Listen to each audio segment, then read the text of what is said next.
save me a seat, Jeff. Save me a seat. I need a beer. All right, fast, evil. Pecan pie? No. I think it's apple. It's apple, yeah. Oh, alright. I would be hotter for pecan pie myself. It looks like it has pecans on top of it. Everything is just fast, evil. That's it exactly. Debt-free. 40s or 1920s. What it is. So I was cooking up this barbecue. I like your side foreheads. Skin. And we can see little waves going on. I'm the hippest cat you know, right? Oh, there's no question Am I about the it. hippest cat? Absolutely. Somebody should be in a submarine staring at it. Can't help it. I was making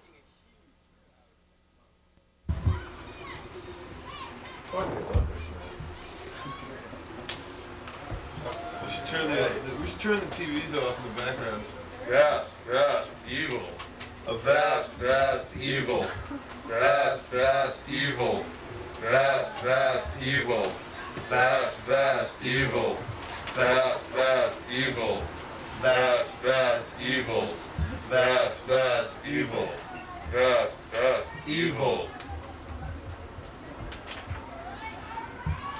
In greeting you, my first words must be, where's my water? I asked for a pitcher of water about half an hour ago. There you go. Now, we are assembled here first to discuss the Bill of Wrongs. Now, does everybody understand the Bill of Wrongs? No. It is appropriate that you do not understand the Bill of Wrongs. Wrong! Article 1. Worship me as you please. Will no one bring me a glass of water with water? Will no one bring me a glass of water with water? This is vinegar. This is vinegar.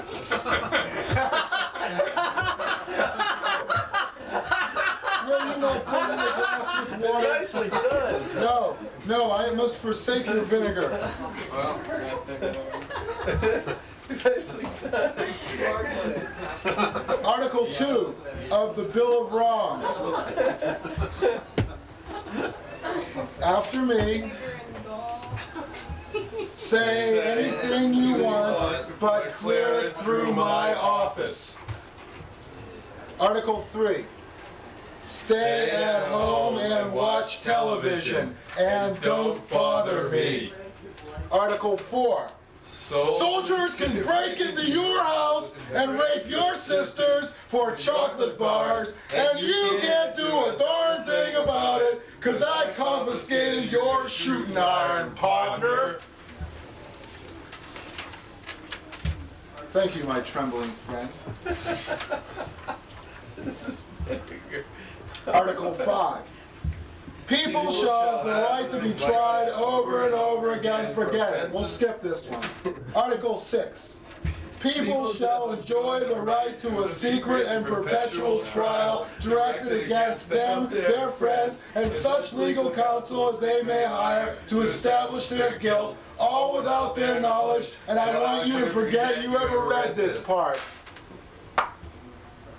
Article 7. Eric, would you please read this one? If you and me get into an argument over $20, you better fork it over pronto, chump, or I'll be spitting your choppers out onto the tarmac, buster. Oh, eat tea. Article 8. Excessive bail shall not be required unless I'm short of pocket change, nor shall excessive fines be imposed unless I'm fixing to go to the racetrack, nor shall cruel and unusual punishments be inflicted unless I get to watch. Article 9. Just because there's stuff in here I ain't told you about you can't do, don't mean you can go off and do any of that other stuff, because I'll be keeping one eye open at all times because I'm judge, jury, and executioner. I don't sleep much. And finally, Article 10. All other powers are reserved to me. Do you hear me? So get your hands off of him, you filthy monkeys, and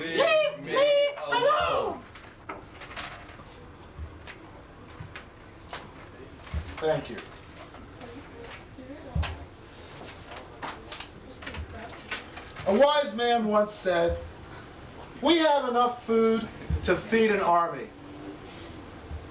That man was wiser than he knew.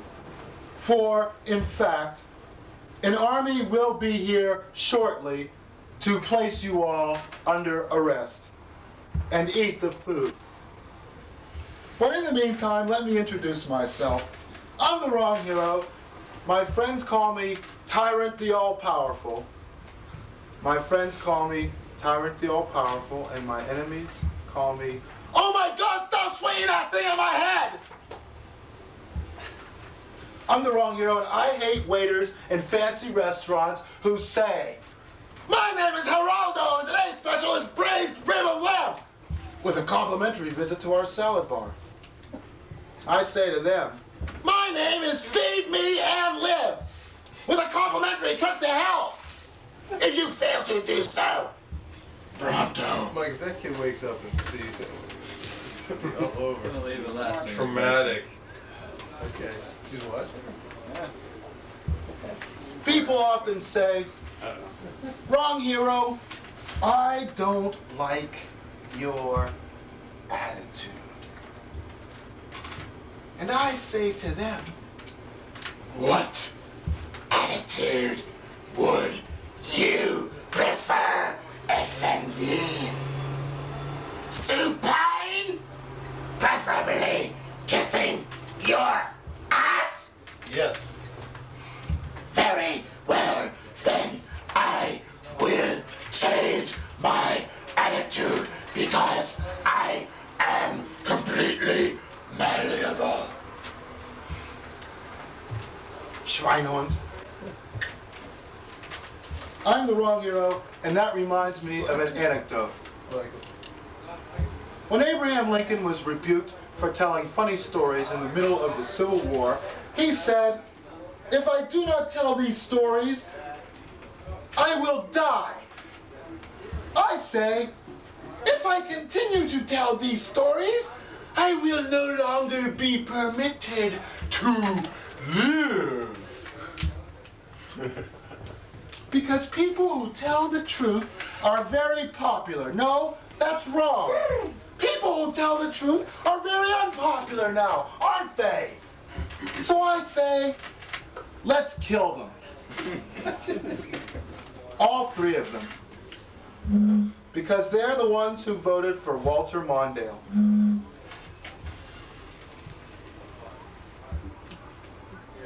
You see things as they are and say, why? I see things that never were. Things you can only dream of and say, "Oh my head! Voices green and purple! I must be hallucinating!" And now I ask you, are you throbbing with primal excitement? Or are you merely relaxed and attentive? That too will change. Because I'm here to talk about the future. In the future, antique cars will come from Cuba. No rust, bullet holes. He has insulted the bearded one. In the future, India will control telecommunication satellites. And when you pick up the phone, the operator will say, "What is it you want then?"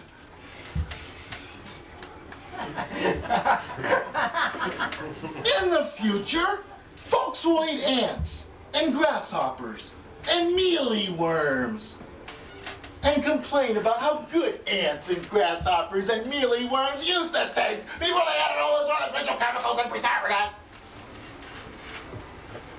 I say, forget the future. It's that simple. Let's focus on the past and the present, which is becoming a part of the past even as I speak. Now, isn't that convenient? Because I say the most important policy America can have is to stop breathing my oxygen. Because it's mine, do you hear? Mine. I have come to destroy your nightmarish planet of misshapen carnival freaks, but for a time it will amuse me to toy with you a while. I might as well tell you everything I know, for there is no way you can stop me now. The Cold War is over. The wrong hero has triumphed. And I say to the poor who need and the rich who greed, come on down, the water's fine. But that too will change when I find a way to convert fresh water to seawater and seawater to gold. But I'll tell you what I'd really like. I'd like to see everybody unemployed so we can train robot slaves to do the job right. Because the theme of this election is silence earth meat, obey robot slaves.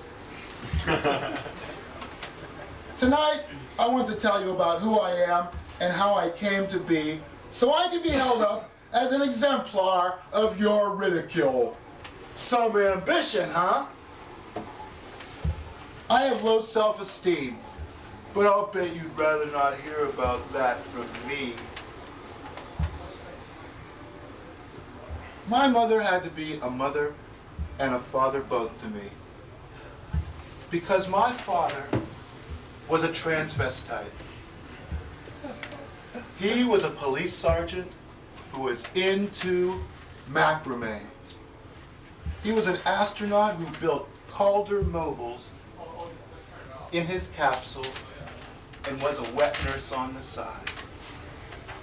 He was a loving man, a nurturing man, and he died like a pig. So I'm tired of hearing about family values, about how your spine turns to jelly every time you look into the beaming, gurgling, trolling face of your excessively precocious progeny. Do it, Mike. Is this a government of people or a government of infants? Don't answer that question. Disneyland. Children are the future of America. So I say, let's cut corners and give them all the shaft. Because they are beginning to annoy me. Because, like you, I would rather stare at well-fed Earth athletes all day long than think about starving children. Because I'm a sick man with no time to be busy. I got a little confused, and I had my blood replaced with heroin. Then I was really confused. Because I'm sick and tired of being well rested, and I'm sorry, but I never apologize. Because I don't know what I like, but I know art. And I also know this, that none of the candidates will break the stranglehold special interests have on this country. And neither will I. And when I say voting for the wrong hero will soften your skin, it won't. And when I say the wrong hero will break every promise he ever made, he will.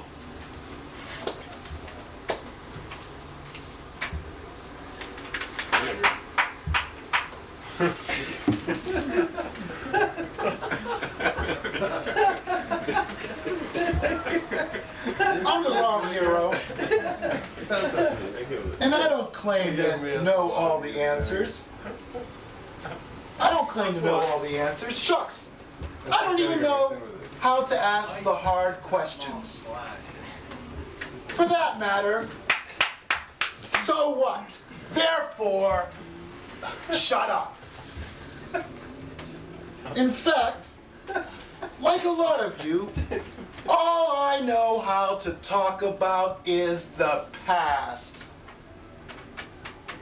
Like a lot of you, I say, if only. If only I could find my water. If only I could drink this water. If only I hadn't spilled this water on my human bib.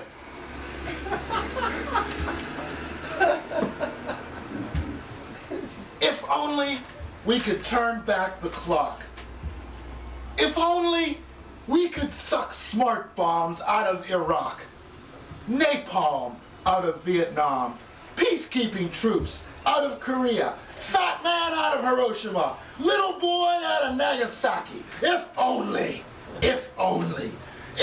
only you could take electricity away from millions of farmers.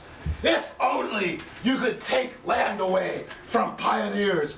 If only you could take venereal disease back from naked aborigines. If only you could put gold back where you found it. If only you could sail backwards back to where you came from, the quickest way you know how. I say, if only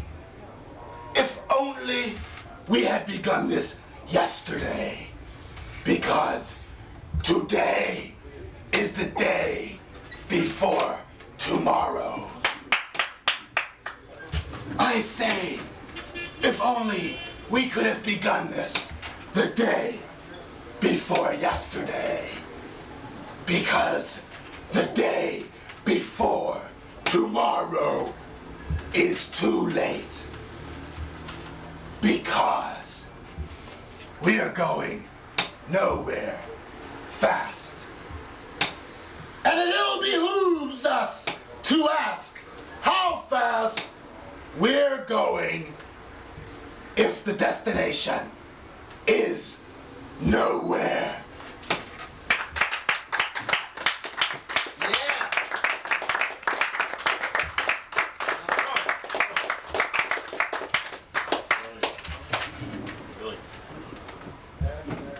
It may be too late to do all these things.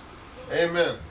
But it's not too late for America and the planet Earth to take a giant step backwards. Remember, America was born under a lucky star. And didn't it feel good when they pried it off of us? Woo! Didn't it feel good when they pried it off of us? I said, isn't it feel good when they pried it off of us? Yeah.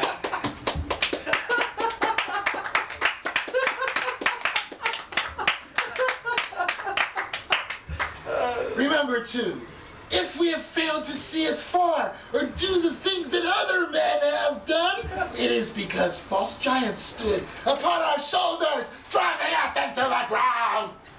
Yeah.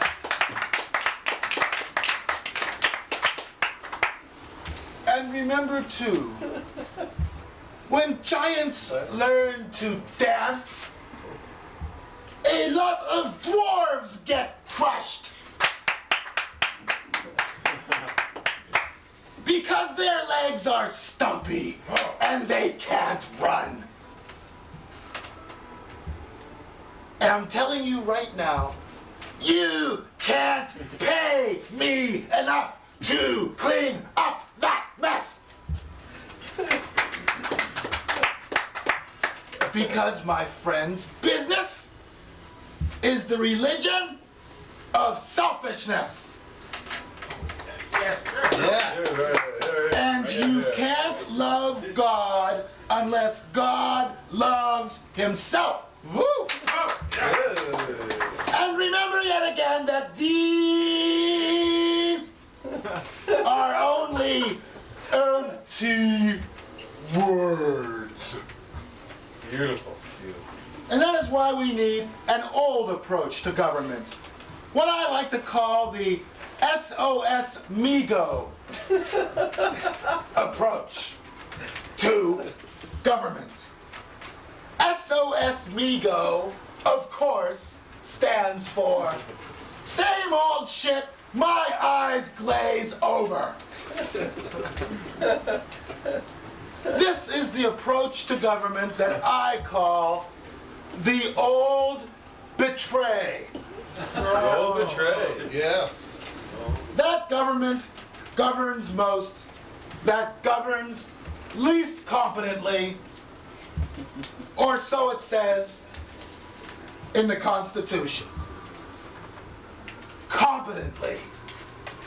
I say it is not a new world order. It is an old betray. It is not ein nuevo caminante. Nay! It is the old betray. And it is not a balanced budget. It is the old betray. Vast evil. An old choice based on eternal values, run by organically challenged senators who all wear gray fedoras bigger than their heads. And that means they're always bumping around into a lot of marble pillars. And these boys are none too bright to begin with, nor are they very swift after 40 years of alcoholism and pork barrel legislation.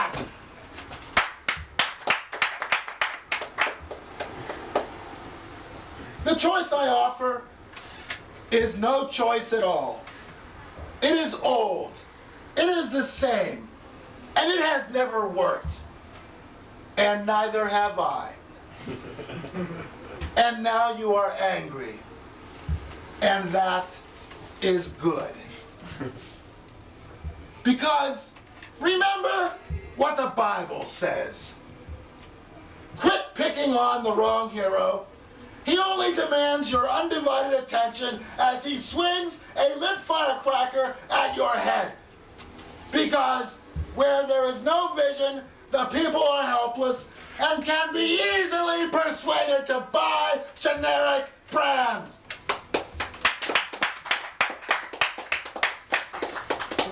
How can you be blinded into swallowing the old betray? Do nothing, because yesterday was better than tomorrow will be. And it's our duty, our sacred duty, to be pissed off about it.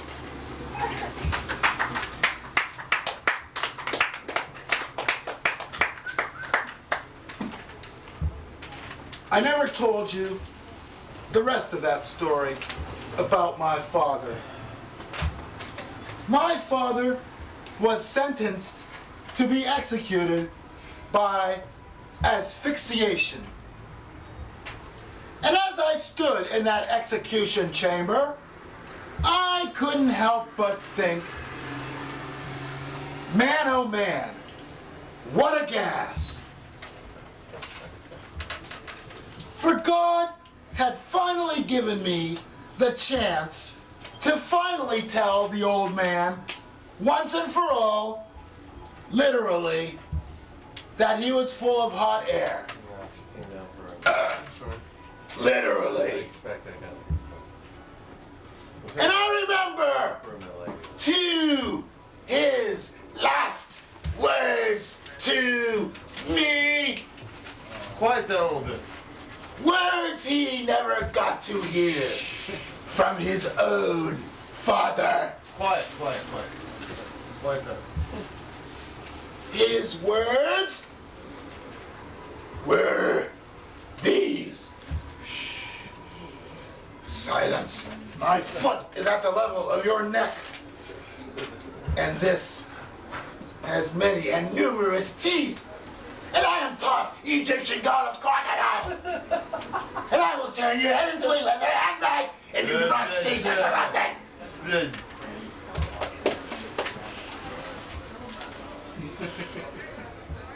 Cup this man and drink his blood when I turn the lights.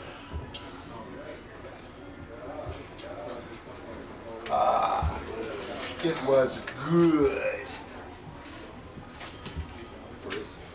I remember my father's last tender words to me as he stood in the execution chamber. Here, kid, take these cigars. The one I got is a lifetime supply.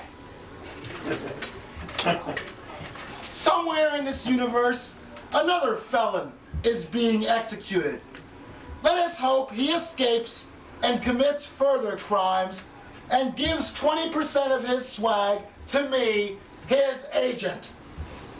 Because it is the duty of all of us to bring the rascals back so they can split their swag with us, their new pals, the ones that sprung them from stir. So let's make that our life's work. Let us work without asking why, because we are too tired to think, because we are too busy trying to simply survive. Okay? Because politics is sports for people who are too fat to run.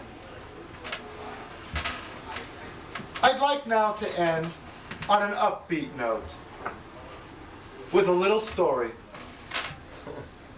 Once there were two frogs swimming in a vat of buttermilk. One frog said, "I'm an old frog. I have to let my coffee cool before I drink it." And that frog drowned. The other frog, however, was not Mr. Lazy. The other frog was Mr. Can Do. And he kept swimming and swimming and swimming. And what do you suppose happened? What? Why, the farmer came out to the milking shed the following morning and discovered two dead frogs in a vat of butter. So he had buttered frog's legs for breakfast. And that is the moral of my story. So I end tonight where I began, with futile moralizing, by asking you to believe me when I say, if I continue to tell these stories, I will die. 5-minute warning, 5-minute warning. And if I do not, I will die anyway. So, what? Therefore, be silent, because everybody else always ruins it for a few.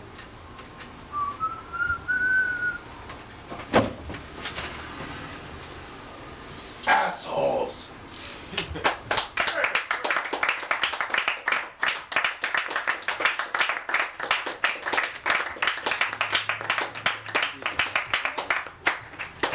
Author.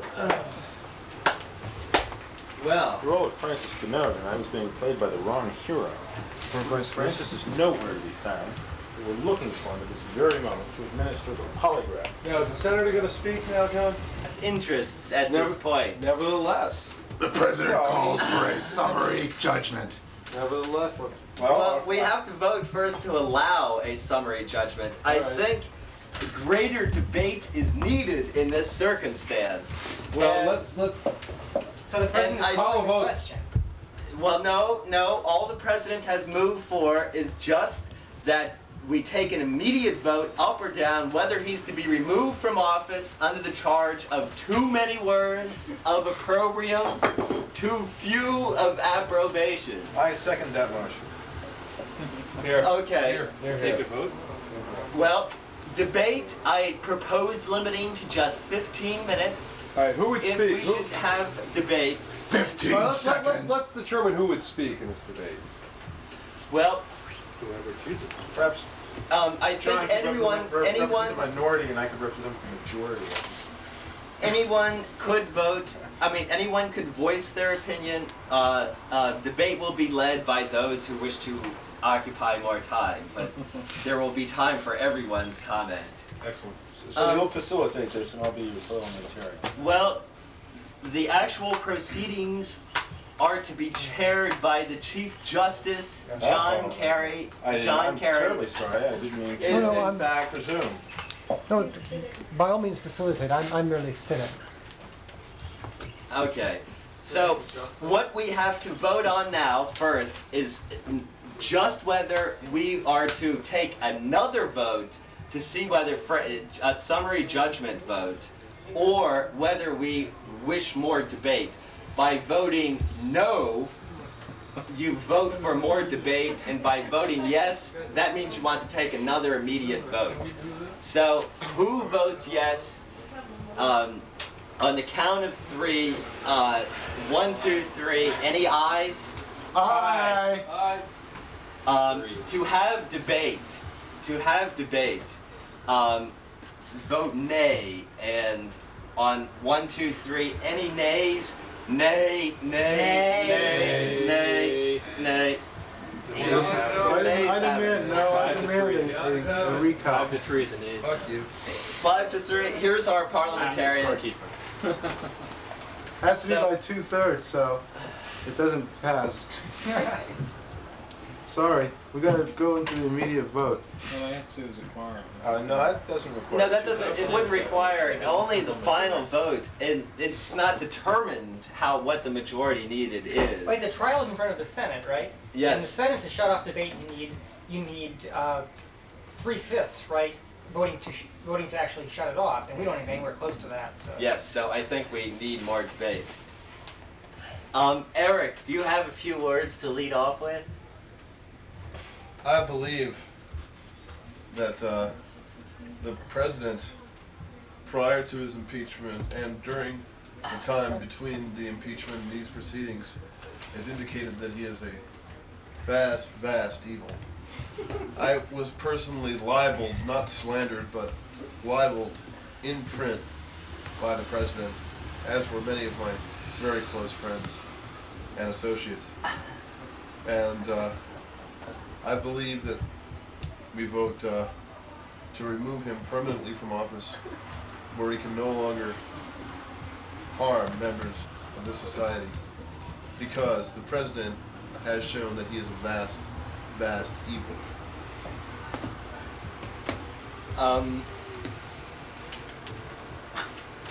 Those are hard words to follow, but is it not possible that you're confusing Francis and the wrong hero? And perhaps they are not the same. And it's Francis who is our president. It was established in the announcement of the impeachment proceedings that the wrong hero was President DiMenno's alter ego, and therefore Francis DiMenno is responsible for the behavior of his alter ego, in my view, of the situation.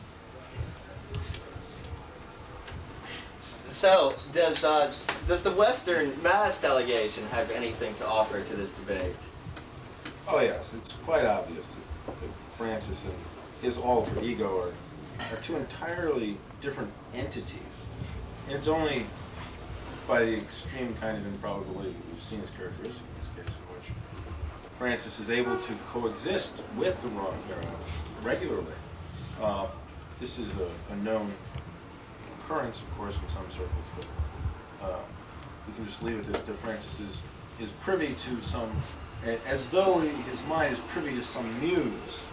And some might view this as a disability and take a little compassion. Hey, we want, but you know, guys, what, down on his luck or something.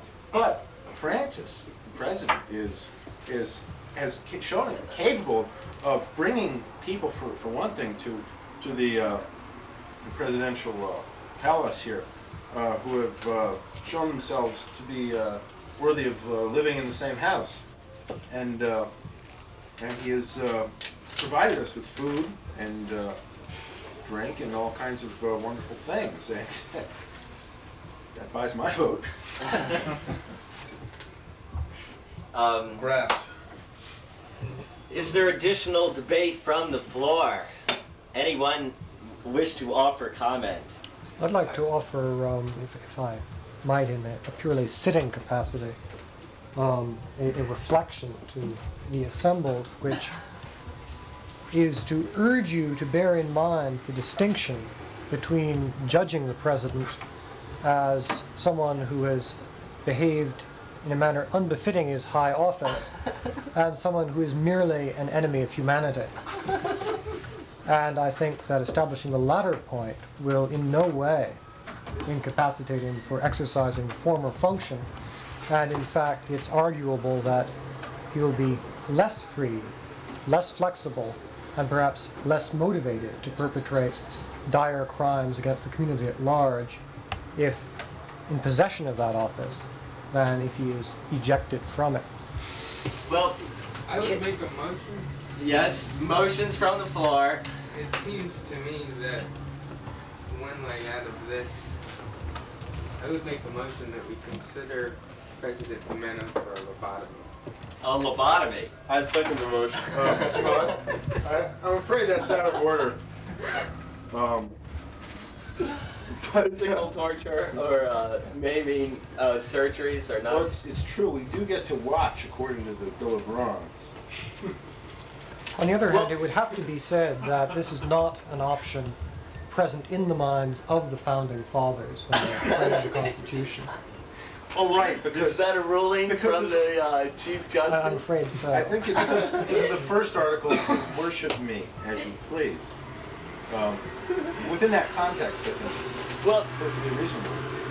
okay, then I'll make a proposal. Perhaps we divide since we're dealing with a dual personality here of our president, do you think it would be possible that if we could divide the vote such that we could vote up or down to convict the wrong hero on one vote, and then up or down to convict Francis on the other?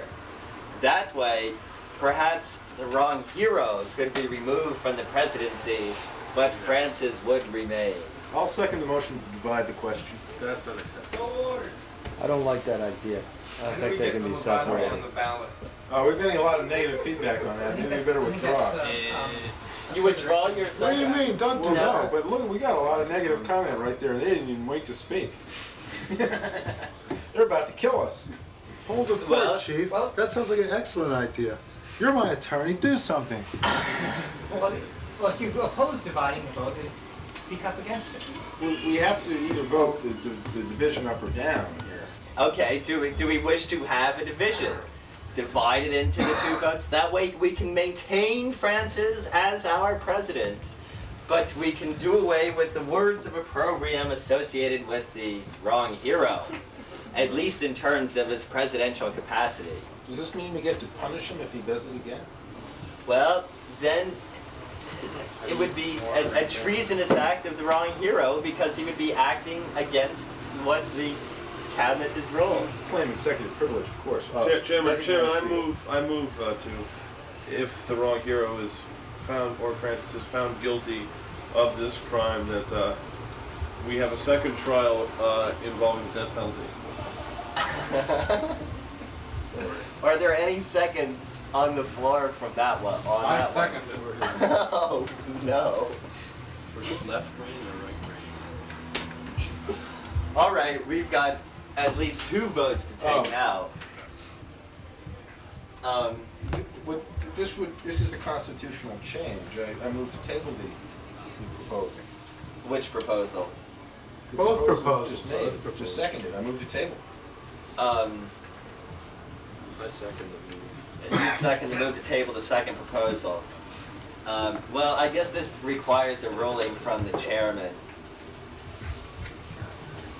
I would move on two grounds to confirm the tabling. One, that I know of no precedent for such a matter.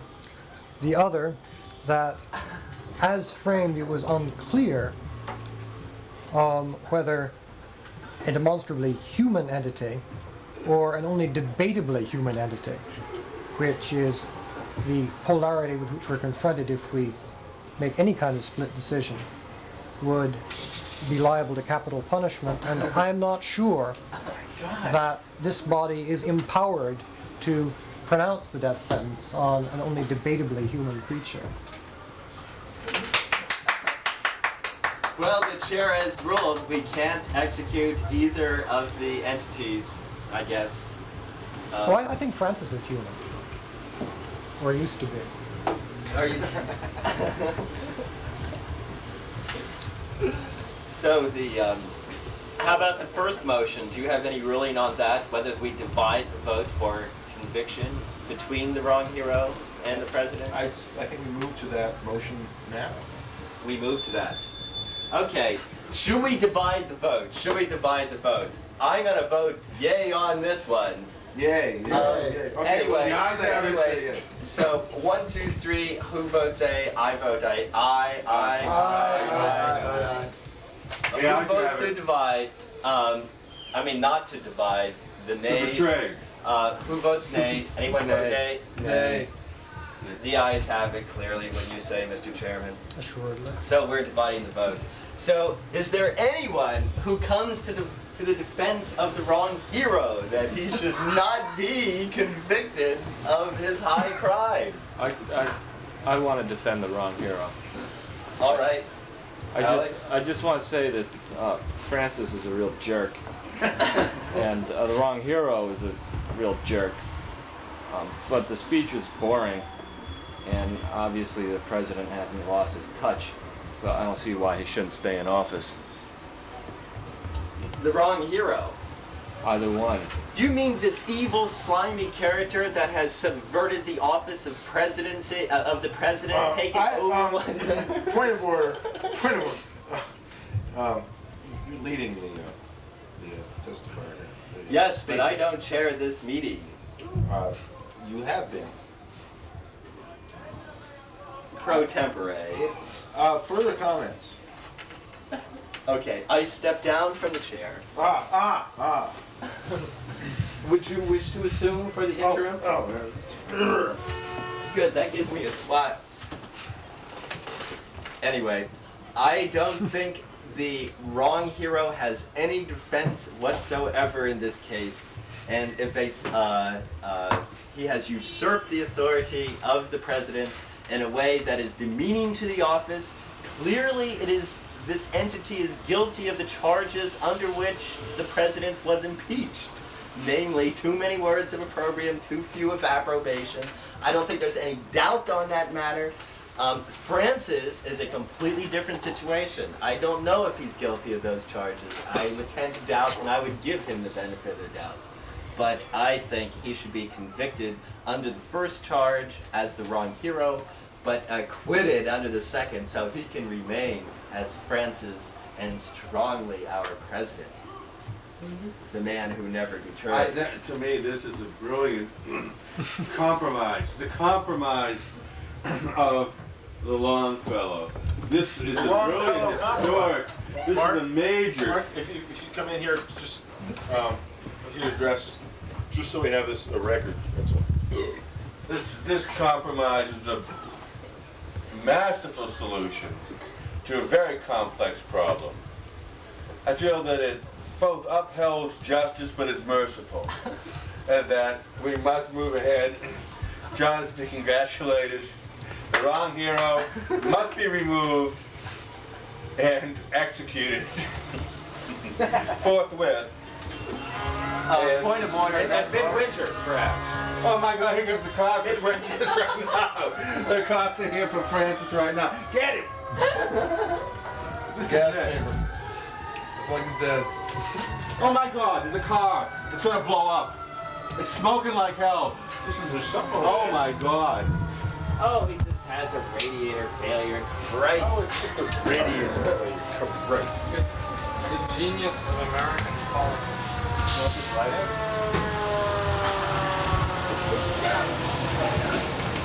This is the most minor of occurrences. I can assure you, someone's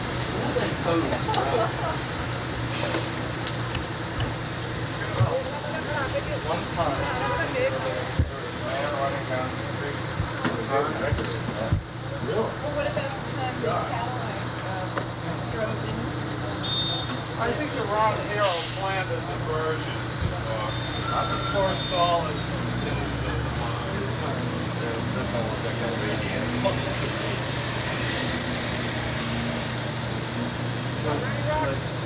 Oh, it's behind.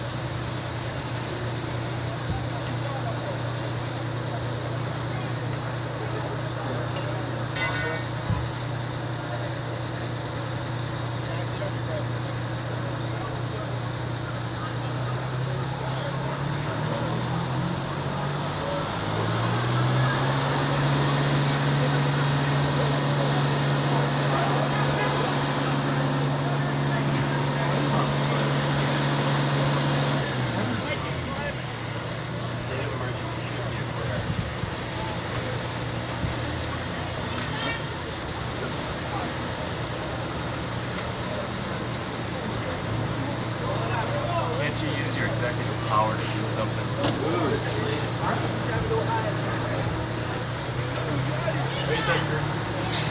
I don't think.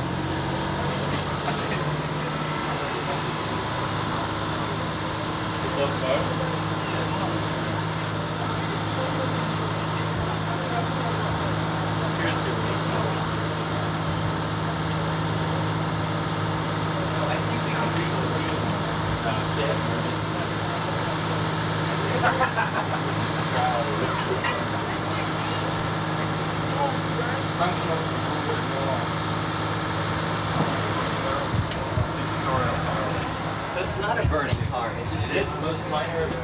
That wasn't fire. That was steam. The engine was on fire. It was flame.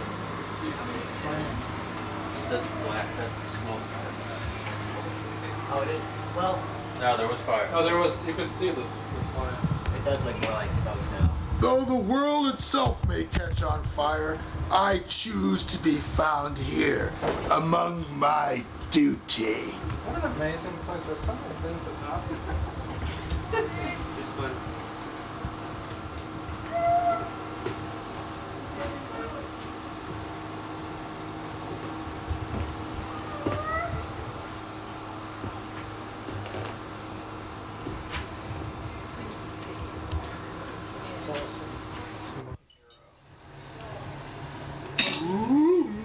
Does this work? I think we should hook him up. Is it plugged in? No. That would really inhibit it. Do you think it worked? Right. Has it been tried? No, tube's burned out now. A tube or several? D2. Really? Oh, well, then That would make it difficult to understand. I can understand it. Definitely. So anyway, let's reconvene. Tom, you're here. God, gotta get all the votes in the room.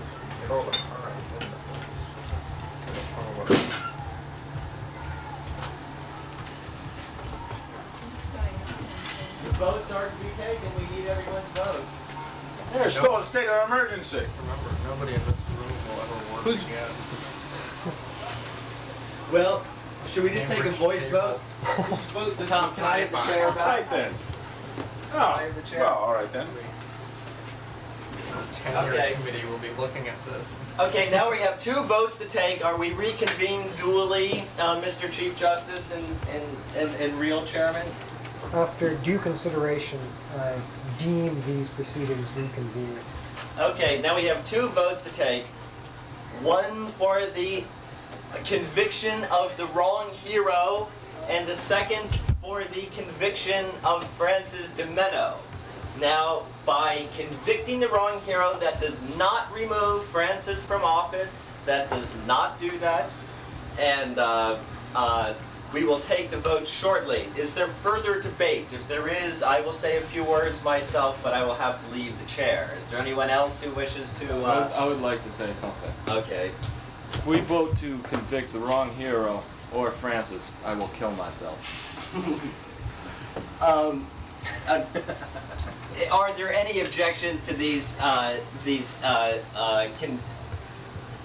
can I rule him out of order on that one? Not so long as we can watch. We can't submit to this blackmail. Yeah, I'll move to have that be out of order. So unless there's the Struck dissent. from the record. Yes. Do you second the motion, Forrest, to have this ruled out of order? From the record. Okay, it is deemed out of order and stricken from the record. Are there any other motions from the floor?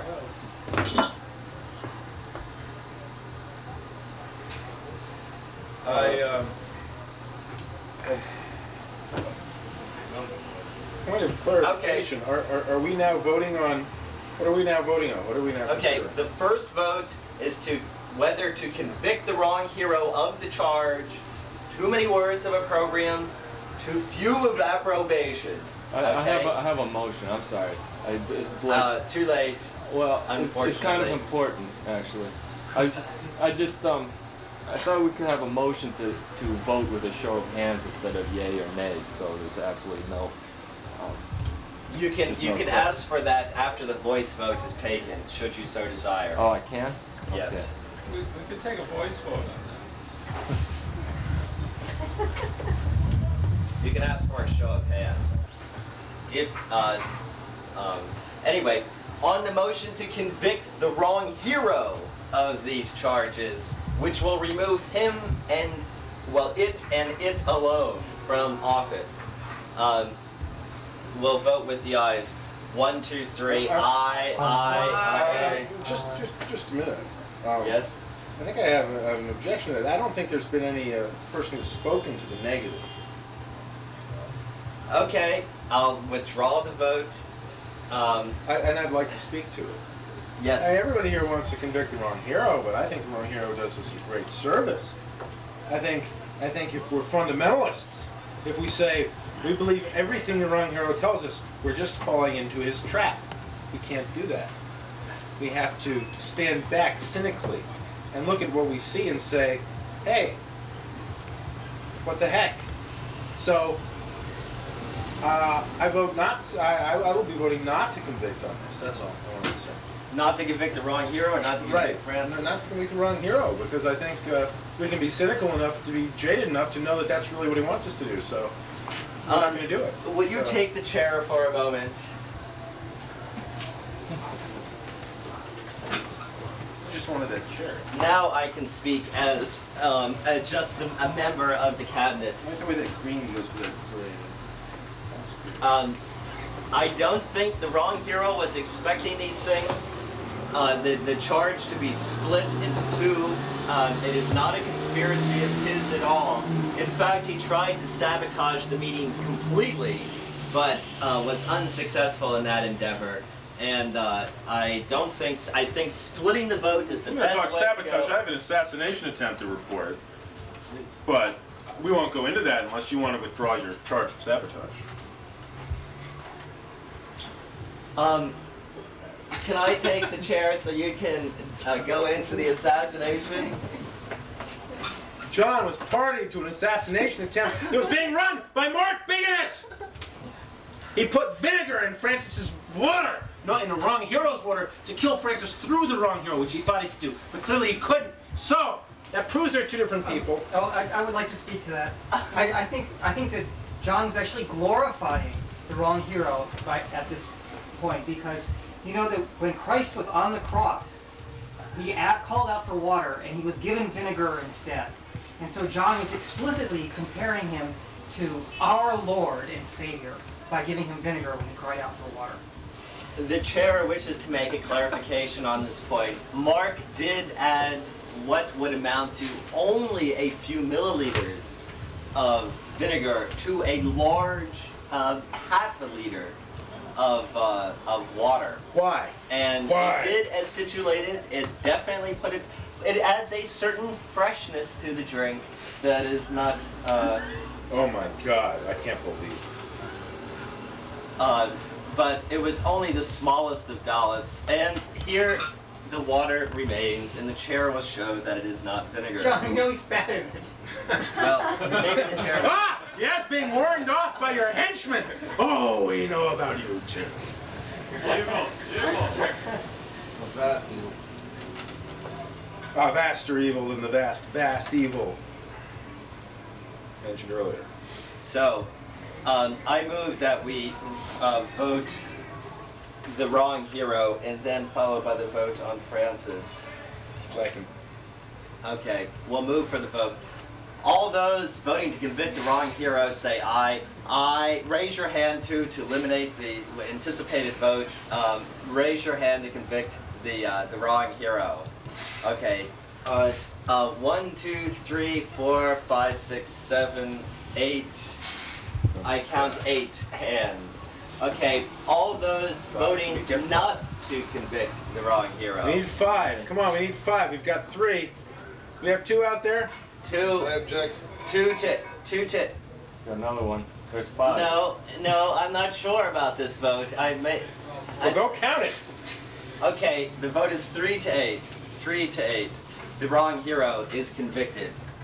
Okay, now, those voting to convict Francis of the charge. Vote on aye. All those voting to convict Francis raise their hands now. Who votes to convict Francis? Aye.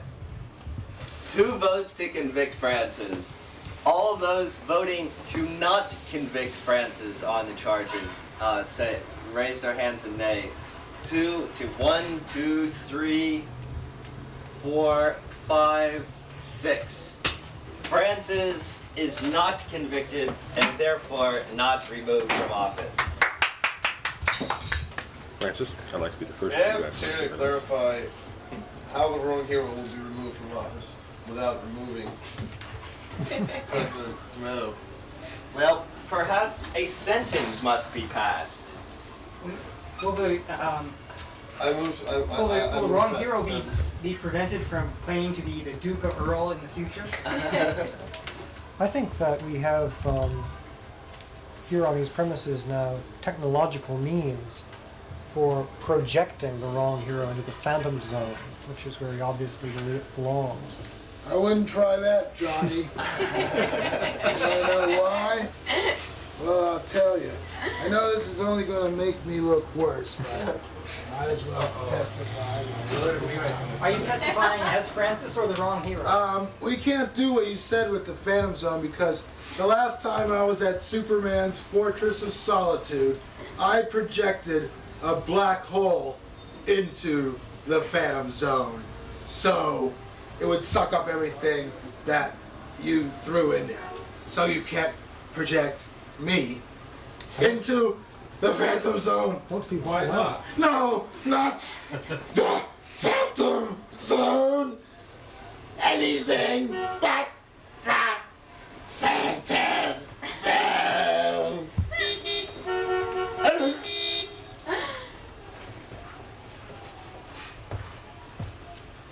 Quick, turn it off.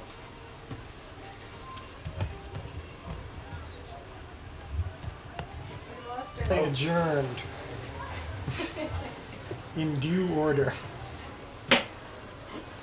These meetings are formally adjourned. We agreed to call the local cops. Hello, operator. I'd like the police. Hello? Oh, hello. Well, lucky me. What? The phone's dead.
charismatic investigative reporter taking the place of the traditional cigar-chomping private operative. But that programming has been canceled so that we might, this election season, present the history of the United States backwards.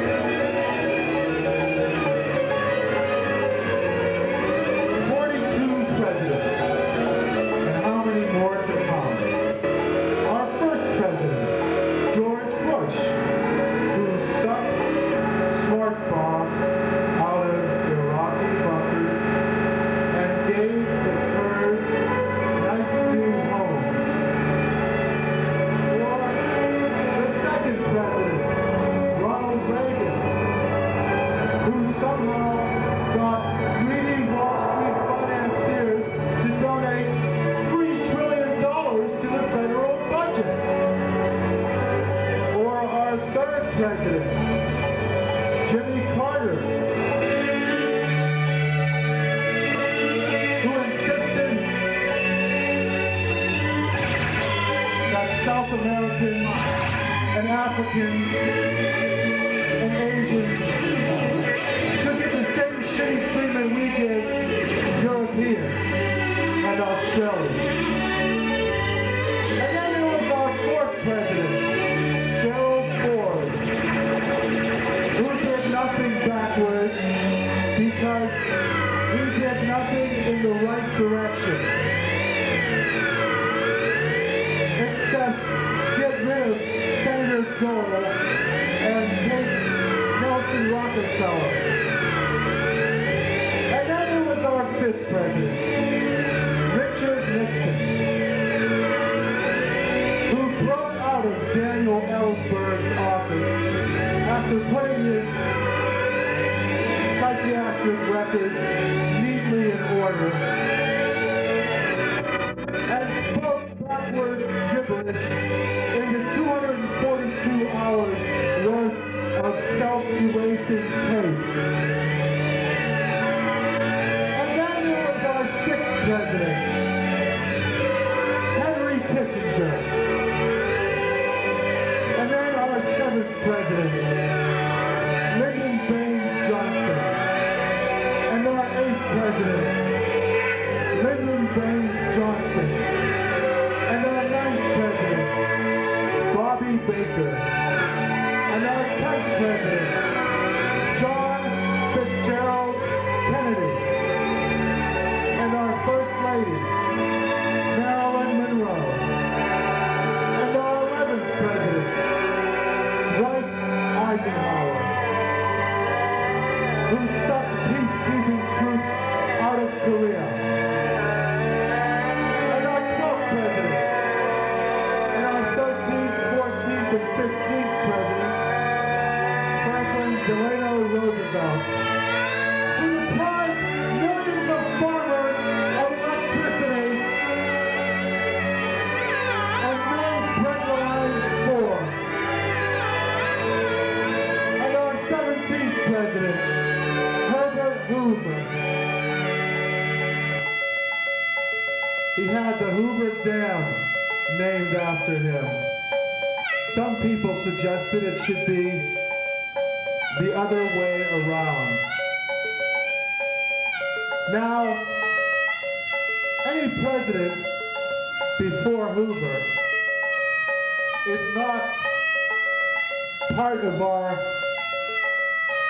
recorded history as we know it. So we'll skip the fat presidents and the presidents who wore monocles and the bearded presidents and the log cabin presidents and even the presidents who walked down the street in broad daylight wearing buckled shoes and powdered wigs. And instead, he will present Cafe Cabaret.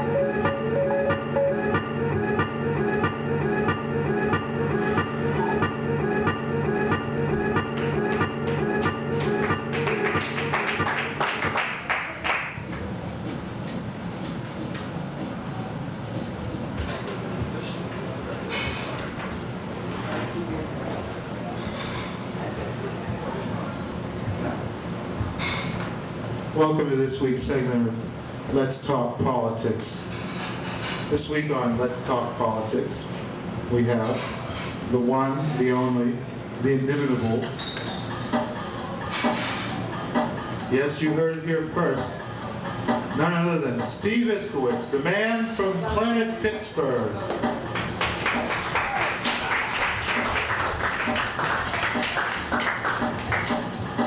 Hi Francis, I'll do my best, but I'm kind of depressed today. And why is that? I just found out Linda Ronstadt didn't write her own songs. Well, who did? Millie Vanilli? Kind of disillusioned, you know. Oh, well, yeah, I'm sure it was a crushing burden. Were you a redneck? Were you a redneck? I still am a redneck. Well, did you used to throw beer cans from your pickup while listening to Linda Ronstadt? Or did you just throw hate literature? I couldn't afford a pickup truck. Oh, okay. So what did you do? A tricycle? I don't know. A can of pop? We couldn't afford cans. We just drank it from the kegs. We just spit beer out the window. We were classy. Well, okay. That sounds pretty classy. Well, as you might have heard, today's theme is Let's Talk Politics here on Let's Talk Politics. So let's talk politics. Well, Francis, what do you think of the neo-nice guy, Bill Clinton? Oh, is that what they're calling him now? Gee. I'm hoping to start a trend, I don't know.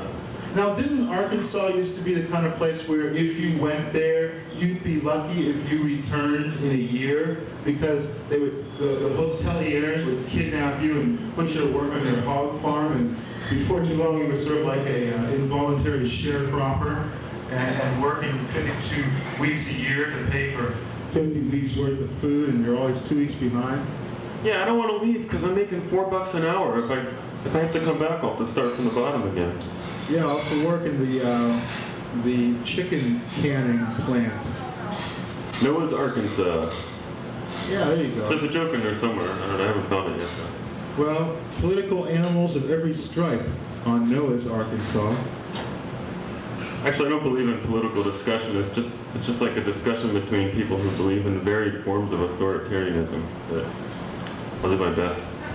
Well, it's a very philosophical attitude to have this burgeoning election season. But do you think it would sell to the electorate? If the price was right.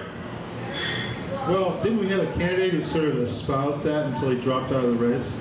I'm determined to change this country. Oh, don't bother me. You mean Preparation H. Ross Perot? Stormtrooper, SS Trooper. The guy who wanted to wipe away the two-party system? Well, gee, if the two-party system can be wiped away, what is its texture and constituency? Sorry, I didn't notice people were eating over there. Oh, that's all right. Because, you know, only the hummus is really an unpalatable texture in terms of this conversation. Everything else is A-okay. So, Francis, are you going to vote this November? Well, since I'm a personal question. Well, since I'm a convicted felon, I guess my right to vote has been taken away from me. You see, I've been in stir. That's prison talk for jail, and I can't vote, or at least that's what I tell people. You mean hypocrites can't vote for hypocrites? Well, if Hippocrates were running, I'd vote for him. Francis, what do you go to jail for? Oh, gee, I drove without my brights in Georgia. Vast evil. I know. Well, I turned off the brights inappropriately while turning onto an exit and had out-of-state plates. Was it day or night? It was night. They were Pennsylvania plates, as a matter of fact. And what's more, I had just seen a Jimi Hendrix in concert film for which I paid $103. Yes, $3 for the film, $100 for the ticket. So this is like a word of caution. Don't break the laws in the Deep South because they're nasty. Don't break them up here either, for that matter. The American territories are okay, though. Go on a wild, rootin'-tootin', six-gun-totin' rage in Guam or American Samoa, or even the Canal Zone.